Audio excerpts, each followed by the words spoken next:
بسم اللہ الرحمن الرحیم۔ رسول کریم صلی اللہ علیہ وآلہ وسلم نے فرمایا، ایک مسلمان دوسرے مسلمان کا بھائی ہے، بس اس پر نہ ظلم کرے اور نہ ظلم ہونے دے۔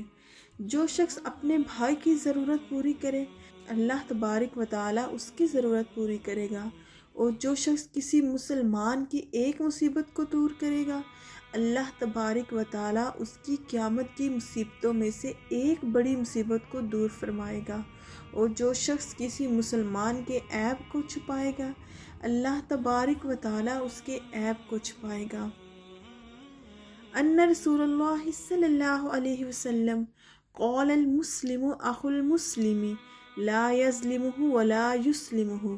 رسول اللہ صلی اللہ علیہ وآلہ وسلم نے فرمایا، ایک مسلمان دوسرے مسلمان کا بھائی ہے، بس اس پر نہ خود ظلم کرے اور نہ اس پر ظلم ہونے دے۔ ومن کان فی حاجت اخیہ کان اللہ فی حاجتہ۔ اور جو شخص اپنے بھائی کی ضرورت پوری کرے گا، اللہ تبارک و تعالیٰ اس شخص کی ضرورت پوری کرے گا۔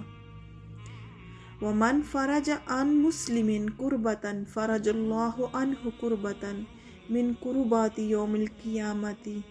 اور جو شخص کسی مسلمان کی ایک مصیبت کو دور کرے گا، اللہ تبارک و تعالیٰ اس کی قیامت کی مصیبتوں میں سے ایک بڑی مصیبت کو اس سے دور کرے گا۔ ومن ستر مسلما سترہ اللہ یوم القیامۃ۔ اور جو کوئی مسلمان شخص کسی دوسرے مسلمان کے عیب کو چھپائے گا، اللہ تبارک و تعالیٰ قیامت میں اس کے عیب کو چھپائے گا۔